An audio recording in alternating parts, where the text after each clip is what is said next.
श्रवणानंद उपक्रमांतर्गत आपण ऐकतो आहोत राजेंद्र खेर लिखित देह झाला चंदनाचा. तात्या पुढे म्हणाले, तेवढं प्रभाकरच्या नोकरीचं बघ एकदा.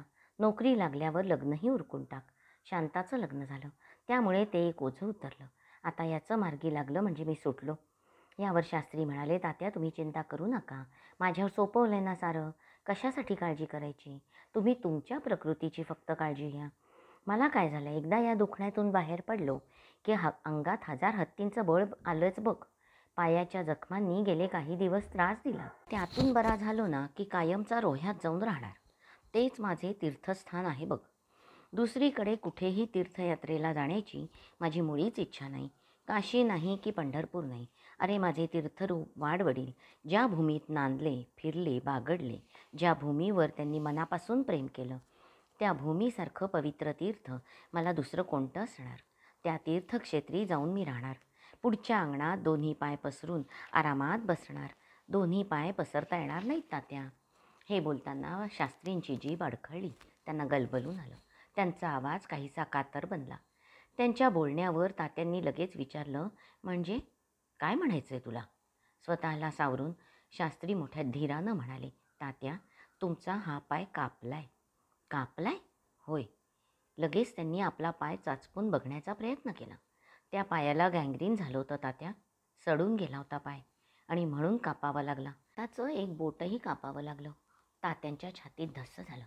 नेत्र विस्फारून पांडुरंग शास्त्रींकडे पाहू लागले. पांडुरंग शास्त्रींचे नेत्र भरून आले. तुटक शब्दात तात्या पुटपुटले, अरे पाय कापला म्हणतोस?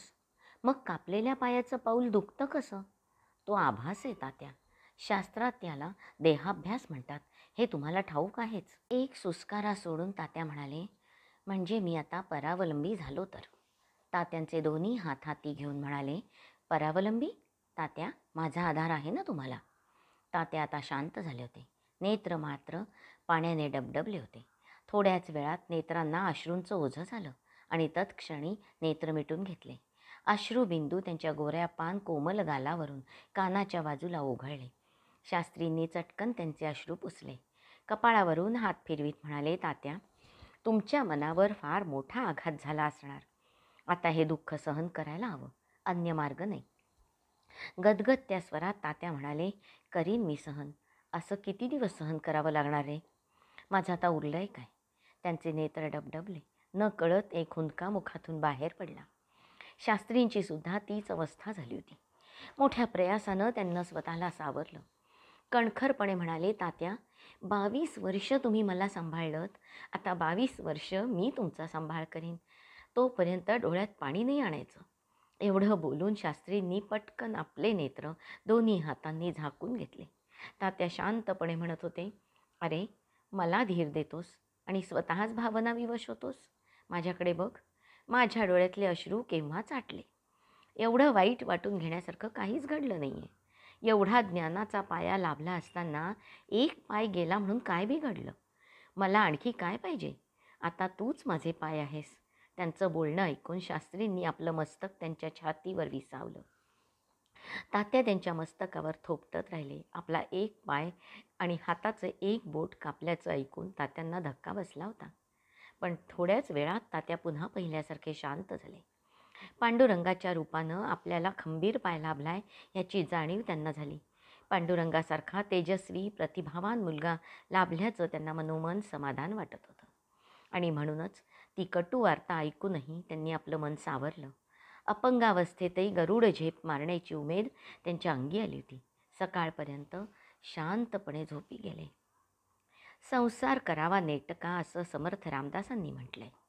पांडुरंग शास्त्रींचा संसार निर्मलाताई नेटक्या स्वरूपात सांभाळत होत्या. घरातल्या बारीक सारीक गोष्टींकडे बारकाईनं लक्ष असे. अस्वच्छता त्यांना मुळीच खपायची नाही. अत्यंत निर्मळ मनाच्या निर्मलाताई सदा सर्वदा कार्यक्षम असत. वडील मंडळींचा सुयोग्य मान राखीत. दुसऱ्यांच्या सुखात स्वतःचं सुख मानीत. तात्या अधूनमधून मुंबईला आले म्हणजे निर्मलाताई त्यांच्या तैनातीत असत. एक पाय कापल्यापासून तात्यांसाठी 2 कृत्रिम पाय बुटांसह बनवून घेतले होते. त्यातला एक बूट सोवळ्याचा असे, दुसरा बूट नेहमीच्या वापरासाठी असे. स्नान उरकून तात्या देवपूजेसाठी बसले की सोवळ्याचा बूट घालावा लागे. तो बूट घालणं आणि काढणं निर्मलाताई करत असेत. मोठ्या प्रेमादरानं तात्यांची सारी सेवा करायच्या. पार्वतीबाईंचा मोठा मान राखायच्या. आठवल्यांच्या घरात भरपूर राबता होता. पाहुण्यांची सरबराईसुद्धा निर्मलाताई बिनबोभाट करायच्या. कुठे म्हणून काही कमी ठेवायच्या नाही. निर्मलाताईंनी संसाराची बाजू समर्थपणे सांभाळल्याने पांडुरंग शास्त्री आपल्या कार्याचा मनमोकळेपणे विचार करू शकत होते. तो काळ म्हणजे पांडुरंग शास्त्रींच्या दृष्टीने विचारमंथनाचा काळ होता. समाजात वैचारिक क्रांती घडवून आणायची असेल तर त्या योगानं माणसाचा उत्कर्ष साधायचा असेल तर शेवटच्या माणसापर्यंत पोचलं पाहिजे, ही गोष्ट त्यांना आता पुरती कळून चुकली होती. पाठशाळेच्या माध्यमातून ते लोकांपर्यंत पोचत होते, परंतु तेवढं पुरेसं नव्हतं. पाठशाळेतलं विद्यापीठ, व्यासपीठ ही सुद्धा विचार परिवर्तन घडवून आणण्याची बैठक होती. भावी काळात सागरासारख्या पसरलेल्या या दैवी कार्याची ती गंगोत्री ठरणार होती. पूर्वी संध्याकाळी दुकानं बंद केल्यावर काही व्यापारी वर्ग, कुठलाही कामधंदा नसलेले वृद्धजन पाठशाळेतल्या प्रवचनाला यायचे. श्री व्यासपीठावर विराजमान झाल्यानंतर हळूहळू तरुण वर्गही त्यांच्या प्रवचनाला येऊ लागला. धनिक वर्ग मोठ्या प्रमाणावर प्रवचनाला येत होता. शास्त्री त्यावर संतुष्ट नव्हते. त्यांना तळागाळातला बिकट परिस्थितीत पिचत असलेला शेवटचा दरिद्री अज्ञानी माणूस दिसत होता. त्या माणसाला त्यांना प्रेमाचा हात द्यायचा होता. पाठशाळेतल्या व्यासपीठावर बसून ते काम होण्यासारखं नव्हतं. स्वतःहून त्या माणसाजवळ जावं लागणार होतं. प्रेमाचं हितगुज करावं लागणार होतं. प्रत्येकाविषयी पांडुरंग शास्त्रींना अत्यंत प्रेम वाटायचं. असा कुणीही माणूस भेटला की त्यांचं अंतःकरण काठोकाठ भरून यायचं. ह्या शेवटच्या माणसाला भेटण्यासाठी, त्याच्याशी प्रेमाच्या 4 गोष्टी करण्यासाठी ते सदैव आसुसलेले असायचे. शेवटच्या माणसापर्यंत पोचलं पाहिजे हे त्यांच्या मनाने आता पक्कं ठरवलं होतं आणि आता त्यांनी ते कृतीत आणायला प्रारंभ केला. बरोबर डबा घेऊन स्टेशनवर जायचं. मनात येईल त्या ठिकाणचं तिकीट काढून गाडीत बसायचं. हा कार्यक्रम ठरून गेला. कधी बोरिवलीला जायचे, कधी कर्जतला. कित्येक वेळा भरल्या सकाळी निर्मलाताईंना म्हणायचे, चल निर्मले, आज कांदिवलीला जाऊ. काही वेळानं निर्मलाताई गमतीनं विचारायच्या, फिरायलाच जायचं आहे ना? हसून शास्त्री म्हणायचे, हां तसं समज.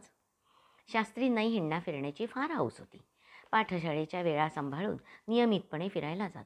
पूर्वी पाठशाळेला शनिवार रविवार संध्याकाळची सुट्टी असे. सोमवारी सकाळी अर्धा दिवस सुट्टी असायची. वेळापत्रक बदलून फक्त शनिवारी संपूर्ण दिवस सुट्टी केली. त्या दिवशी सकाळी ते कुठेतरी दूरच्या गावी जायचे आणि रात्रीपर्यंत घरी परतायचे. एरवी मात्र निर्मलाताईंना बरोबर घेऊन कधी शिरी रोड, कधी हँगिंग गार्डन अशा ठिकाणी फिरायला जायचे. जवळच्या केनेडी ब्रिजपर्यंत नेहमीच फिरणं होत असे. शास्त्रींनी तेव्हापासून खऱ्या अर्थानं माणसात देव बघायला प्रारंभ केला होता. त्यामुळे कर्मकांड कधी करत नसे, पण देवाला न चुकता नमस्कार मात्र करायला कधीही विसरत नसे. सामान्य माणसात ईश्वराचा शोध घेताना अंतर्यामी स्थित असलेल्या ईश्वराशी अनुसंधान साधण्याचा त्यांचा नित्याचा परिपाठ होता. संध्याकाळी माधवबागेतल्या भगवद्गीता पाठशाळेत जाण्यापूर्वी काही वेळ ध्यानमग्न व्हायचे. रात्री 1 ते 3 या वेळात रेल्वेसह सर्व वाहनांची वाहतूक बंद असायची. त्या पवित्र प्रहरीसुद्धा ते कितीतरी वेळ एकाग्रचित्त असायचे. दोन्ही वेळेला बैठकीतून त्यांना दिव्य अनुभूती मिळायची, भावी कार्यासाठी प्रेरणा मिळायची आणि या प्रेरणेतूनच ते अधिकाधिक लोकांपर्यंत पोचायचे. लोकांशी दिवसेंदिवस त्यांचा संपर्क वाढत होता. लोकसंग्रह होत होता. लोकमान्य टिळकांना असाच लोकसंग्रह अभिप्रेत होता. टिळकांनी आधुनिक काळात जगाला कर्मयोग दिला, परंतु नुसता कर्मयोग भगवंताला वृक्ष वाटला असावा, म्हणून कर्मयोगाला भक्तीची जोड भगवंताला द्यावीशी वाटली. भगवंताला अभिप्रेत असलेलं कार्य पांडुरंग शास्त्रींनी उचललं होतं. त्यांच्या रूपानं भगवंताला जणू एक प्रभावी माध्यमच मिळालं. देवाच्या योजना फक्त देवच जाणो.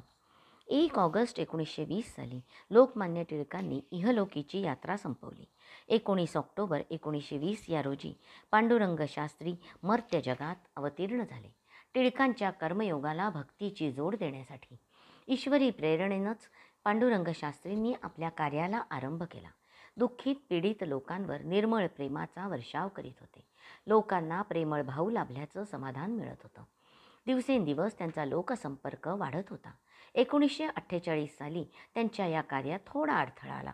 42 दिवसांचा विषमज्वर झाला. मातोश्री पार्वतीबाई यांनाही त्याच वेळी विषमज्वर झाला. विषमज्वर शास्त्रींचा उलटला त्यामुळे कुठेही जाणं त्यांना शक्य होत नव्हतं. 1.5 महिना अंथरुणाला खिळून होते. छोट्या जागेत त्या मायलेकांची अंथरुणं पसरलेली होती. तात्या तेव्हा तिथेच होते. त्यांनाही मधुमेहाचा त्रास होतच होता. एक पाय कापल्याने हालचाली मंदावल्या होत्या. त्यातच त्यांच्या हृदयाचं दुखणं जडलं. त्याच्या त्रासात भर पडली. सर्वांग पांढरं फटक पडलं होतं. पांडुरंग शास्त्रींचा धाकटा भाऊ प्रभाकर एव्हाना 21 वर्षाचा झाला होता. म्हणजेच निर्मलाताईंपेक्षा 1 वर्षाने लहान. तोही घरीच असे. अजून त्याला नोकरी मिळाली नसल्याने कधी कधी निराश मनानं अंथरुणावर पडून राही. त्याच्या धाकट्या भगिनी शांताताईसुद्धा इथेच राहायला आल्या होत्या. मध्यंतरी त्यांचा विवाह झाला. मुंबईतल्या कर्वे यांच्या घरात त्यांना दिलं. आता बाळंतपणासाठी माहेरी आल्या होत्या. घरात लोकांची वर्दळ नेहमी असायची. त्यातून पांडुरंग शास्त्री, तात्या, आई यांनी अंथरूण धरल्यानं त्यांच्या प्रकृतीची विचारपूस करायला मंडळीही सतत यायची. घरची परिस्थिती अत्यंत ओढगस्तीची झाली. घर खर्चात खंड नव्हता. अशा परिस्थितीत निर्मलाताईंची फार ओढाताण होत होती. शारीरिक कष्ट तर करावेच लागत होते. मानसिक ताणही सहन करावा लागत होता. तिघांचं औषध पाणी करावं लागत होतं. रात्रंदिवस विचारपूसही करावी लागत होती. हे असं आणखी किती दिवस चाललं असतं तर कदाचित त्यांनीही अंथरूण धरलं असतं. इतकी त्यांची ओढाताण होती. निमूटपणे सर्व काही करत होत्या. परिस्थितीची जाणीव सर्वांना होती. ओढाताण कमी व्हावी प्रत्येकाला वाटत असे. शास्त्रींना आता थोडं बरं वाटू लागल्याने सर्वांनीच रोह्याला जावं असं ठरलं. तथापि स्वतः पांडुरंग शास्त्री मुंबईत थांबले. बाकी सगळेजण रोह्याला गेले. शास्त्रींची ही बिकट अवस्था कुणाला समजत नव्हती असं नाही. त्यांची स्नेही मंडळी, पाठशाळेत नियमाने येणारे सुहृद सर्वांना या परिस्थितीची जाणीव होती. अशा ओढगस्त परिस्थितीत हर तऱ्हेनं आपण सर्वांना मदत करावी असं त्यांना मनापासून वाटत होतं. प्रवचनांमधून पांडुरंग शास्त्री अतिशय कडक भाषेत बोलत. धनिकांच्या कोत्या मनोवृत्तीवर आसूड मारीत. अशा परिस्थितीत कोणी पांडुरंग शास्त्रींच्या जवळ येणार नाही या विचारानं सर्वांना काळजीही वाटायच. आपणहून काही मदत करावी असं पाठशाळेत येणाऱ्या धनिकांना वाटायचं. पण सरळ सरळ विचारण्याचं धैर्य कोणालाही नव्हतं. कारण आठवले घराण्याची पराकाष्ठेची अयाचित वृत्ती त्यांना ठाऊक होती.